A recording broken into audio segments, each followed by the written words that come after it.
How do you know if a clock is hungry? Well, it goes back 4 seconds.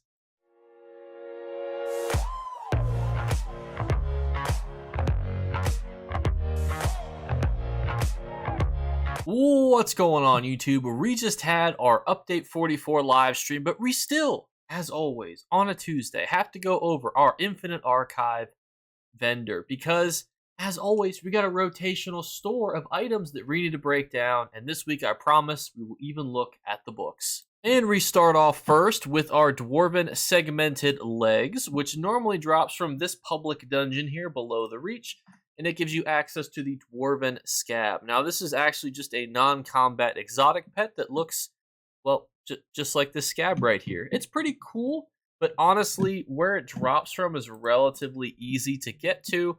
Just go to this public dungeon, kill some things, and you'll be pretty much hunky-dory, so I would not stress about it.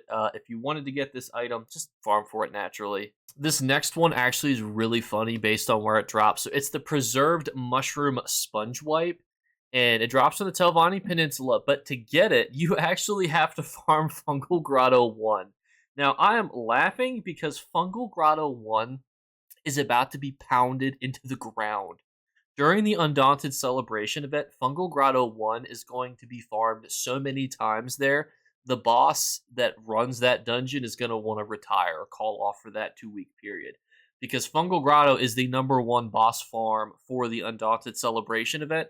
So if you want this to get this cool little face markings, I would just encourage you to wait and then just get these bad boys during that Undaunted Celebration event, because the rest of the leads are actually pretty straightforward to get. But overall, yeah, this is actually kind of just funny that you can get this right before the Undaunted Celebration event starts. Next up, we have the Chokethorn Shoulder, which is not really a very valuable shoulder to get. It looks, like this, kind of got that chitin look to it. And as always, these are bound to you for 15,000 archival fortunes, but you do save yourself from having to spend gold on it. You'd be saving yourself about 150 to 200,000 gold. It's obviously at its lowest right now because everybody is trying to offload it. But probably definitely not worth your archival fortunes. Next up, we have the Rift treasure maps, which, while the Rift does have the most unique of ESO players inside their zone, unfortunately, the rewards from their treasure maps are pretty generic and not worth your archival fortunes. That goes the same with medium armor. While medium armor can give you damage dealing piecage, which can be somewhat okay in value, it just pales in comparison versus the other ones that you could potentially get, such as heavy armor or jewelry. I wouldn't roll for medium armor pieces. Next up, we have the books, which I promise not to skip this week.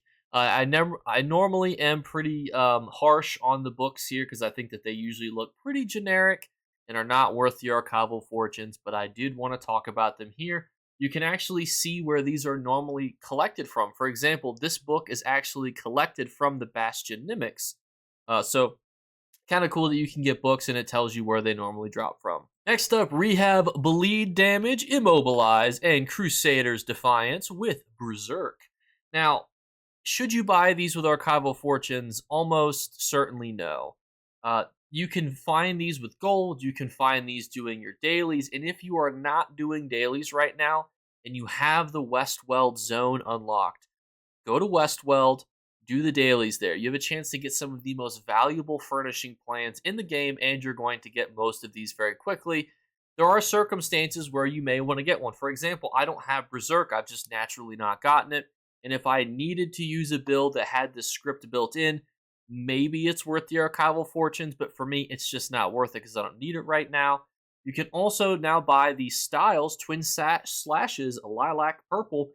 You purchase it normally with your Undaunted keys, but 15,000 archival fortunes is a lot. I also don't know in my head how valuable a style skill is, so it's very hard for me to go, oh yeah, this is a good value. So that I'm still trying to figure out. So let me know in the comments below how much value you put on skill styles. Then we have our Malographic Ichor, which you guys can get by normally farming the Infinite Archive and doing the daily quests. And then we have our piece, I believe this comes from the Vardenfell Public Dungeon. If you don't know, the first public dungeon fragment you get each day from any public dungeon has a boosted rate. So it's actually more advantageous for you to go do each public dungeon once per day, get fragments and sell those. And these fragments probably only retail for about 10 to 20,000 gold on console anyway, so I wouldn't purchase these with Archival Fortunes. Next up, we are inside of the Scarium inside of Ivea, and if you have completed all of the wings in here, you can talk to this merchant, get a rotational vendor of different items here. The grimoires are pretty much always the same, but you can scroll down and get different affixes. For example, I actually don't have this one yet, so I'm just going to purchase Interrupt. But you can see there's only a few this week. We have Interrupt, Poison Damage, and Knight's Valor, which, to be fair, Knight's Valor is probably one that you may want to have. Interrupt is also a nice one to have. I'm going to bind that one to my book now.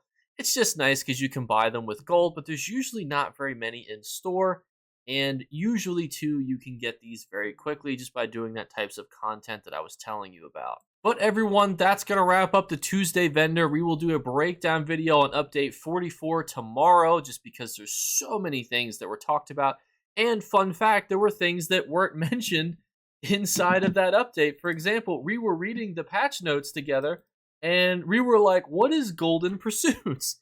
And it wasn't talked about on stream. So there's even things inside of this that weren't broken down on stream. So there's going to be a whole bunch of things to talk about in that video tomorrow. It also gives me time to process mentally all of the updates and changes and things that are coming. So stay tuned for that. And as always, we're doing our 3 giveaway drawings. All you have to do to enter is be subscribed/follow on Twitch and Twitter for 2 additional entries.